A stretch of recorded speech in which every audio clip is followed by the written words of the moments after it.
तो hi friends, आज हम लोग बात करने वाले हैं Kolhan university Chaibasa AEC Hindi semester 3 के लिए। ठीक है, तो एईसी हिंदी के रूप में जो भी लोग कोल्हान यूनिवर्सिटी में सेमेस्टर 3 में रखे हैं तो आपको क्या पढ़ना पड़ेगा, क्या है इंपॉर्टेंट क्वेश्चन, कहाँ से आएंगे, चलिए सब कुछ बता देता हूँ। ठीक है, तो देखिए यहाँ पे है आपका एईसी हिंदी, व्यवहारिक हिंदी। ठीक है, और ये जो पूरा का पूरा सिलेबस है आपका रांची यूनिवर्सिटी का कॉपी किया हुआ सिलेबस है। ठीक है, और आपके वेबसाइट में तो अवेलेबल भी नहीं है। तो फिर बोलिए, आपको जब वेबसाइट में अवेलेबल नहीं है तो कहाँ से मिला?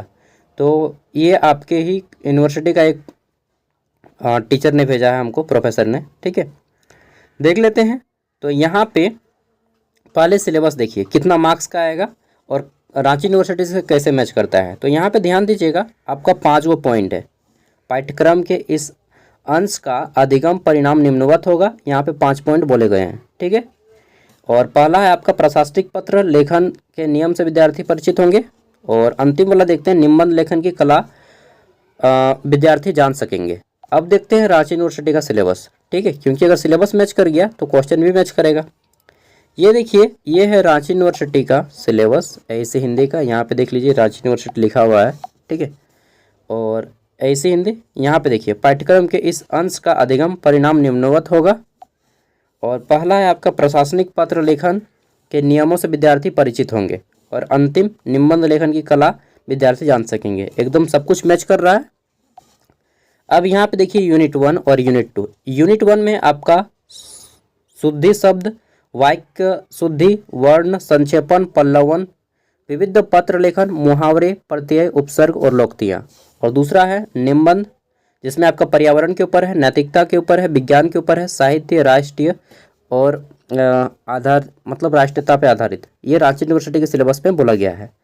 सेम टू सेम आपका यूनिवर्सिटी के भी सिलेबस में बोला गया है। देखिए यहाँ पे विविध पत्र लेखन, पल्लवन, वर्ण, वाक्य शुद्धि, शब्द शुद्धि, मुहावरे, लोकोक्तियाँ, उपसर्ग, प्रत्यय, कारक। निबंध तो पर्यावरण पे, नैतिकता पे, विज्ञान, साहित्य, राष्ट्रीयता पे आधारित। सब कुछ है ना, एकदम वही सेम टू सेम। मतलब जो रांची यूनिवर्सिटी का क्वेश्चन पेपर आया है उसी से मिलता जुलता हुआ आपका क्वेश्चन पेपर आएगा। समझ रहे हैं बात को मैं क्या कहना चाहता हूँ? रांची यूनिवर्सिटी का कॉपी किया है पूरा का पूरा। ठीक है, अब देखिए यहाँ पे तो आपका अनुशंसित पुस्तकों में पहला नंबर पर हिंदी आधुनिक व्याकरण और रचना, जो कि वासुदेव नंदन प्रसाद जी के द्वारा लिखा गया है। ठीक है, यहीं पे देखिए आपका में भी वही है, सेम टू सेम। यहाँ पे अनुशंसित पुस्तक में देखिए आधुनिक हिंदी व्याकरण रचना वासुदेव नंदन प्रसाद जी के द्वारा लिखा हुआ है ना। तो इसका मतलब ये हुआ कि भाई भैया आप हमें रांची यूनिवर्सिटी का क्वेश्चन पेपर दिखा दीजिए, हम लोग का आसान पड़ जाएगा। दिखा देंगे। ठीक है, पहले हम लोग इंपॉर्टेंट क्वेश्चन को देख लेते हैं। पहले देखिए आपके एग्जाम में मार्क्स कितना का आएगा। तो देखिए आपका एग्जाम जो है कोल्हान यूनिवर्सिटी में 50 मार्क्स का एग्जाम होगा। ठीक है, इसमें से बोल दिया गया है कि 10 ऑब्जेक्टिव टाइप क्वेश्चन आपके जो है 10 गो 1 मार्क्स वाले क्वेश्चन होंगे। 1 नंबर या का 10 गो। ठीक है, उसके बाद बोला क्या है कि 2 short answer type question 5 number या 2 गो। ठीक है, यानी कि 1 नंबर या 10 गो, 10 नंबर, 5 नंबर या 2 गो, 5 मार्क्स वाले 2, यानी कि 20 मार्क्स हो गया। अब बचा 30 मार्क्स। तो 30 मार्क्स का क्या होगा? 30 मार्क्स का रहेगा ग्रुप बी, जिसमें आपके 10 मार्क्स वाले 3 क्वेश्चन आएंगे। ठीक है, 10 × 3 = 3D। समझ रहे हैं बात को? ठीक है, 3 questions to be answered out of choice of 6। समझ रहे हैं? हाँ, तो आपका क्वेश्चन इस टाइप से रहेगा। ग्रुप ए 1 मार्क्स वाले 10, 5 मार्क्स वाले 2, ये हो जाएगा ग्रुप ए। ठीक है, गॉट इट। एंड नेक्स्ट है आपका यहाँ पे ग्रुप बी में आएगा 10 × 3, यानी कि 10 मार्क्स वाले 3 क्वेश्चन।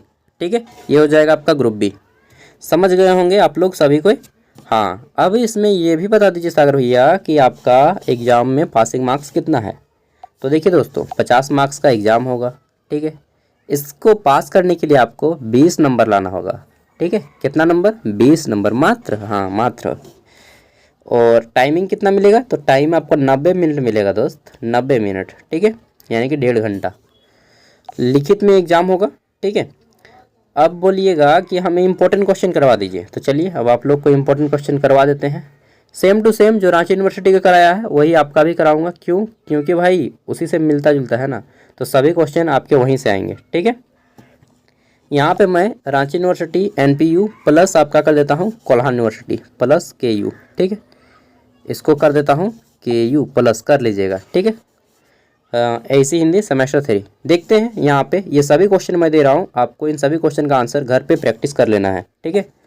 पहला है पल्लवन का अर्थ और विशेषताओं को लिखें। दूसरा नंबर पे है संक्षेपण किसे कहते हैं, उदाहरण सहित स्पष्ट करें। तीसरा नंबर पे है आपका पल्लवन और संक्षेपण में अंतर स्पष्ट करें। चौथा नंबर पे है वर्ण को परिभाषित करें तथा उनके भेदों को लिखें।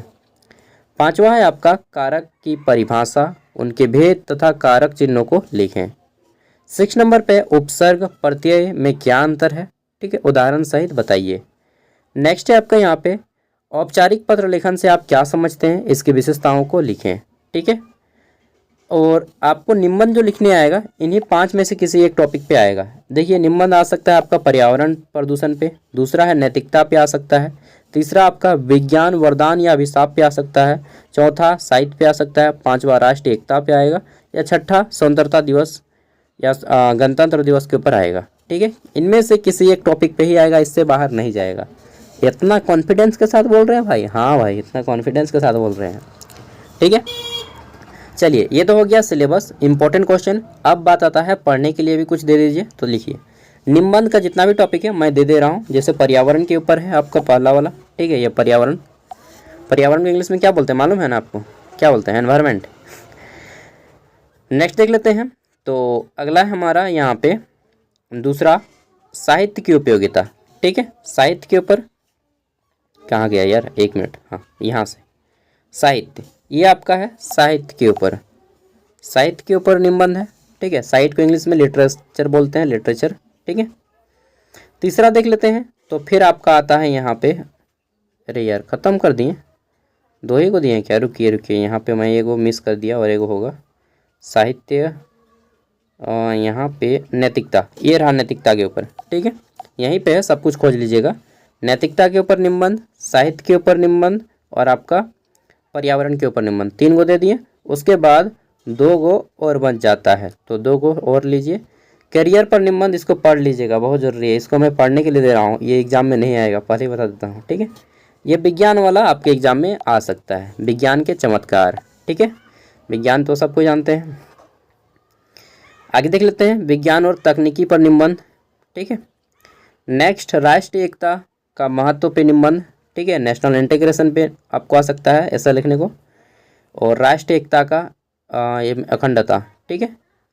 फिर आपका राष्ट्रीय एकता दिवस, इनमें से किसी एक टॉपिक पे आ सकता है। सब कुछ पढ़ लीजिएगा, बहुत ही चीज़ है, छोटा छोटा है, मतलब आसान शब्दों में मैंने इसको एक्सप्लेन किया है, ठीक है।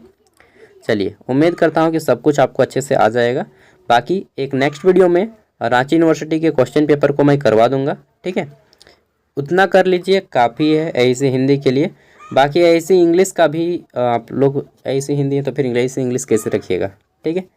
हाँ, मैथमेटिकल एंड कंप्यूटेशनल थिंकिंग का ऑलरेडी मैंने बहुत सारा वीडियो अपलोड किया है, उसका प्लेलिस्ट मैं वीडियो के इसी एंड स्क्रीन में लगा दिया हूँ, देख लीजिए वहाँ से।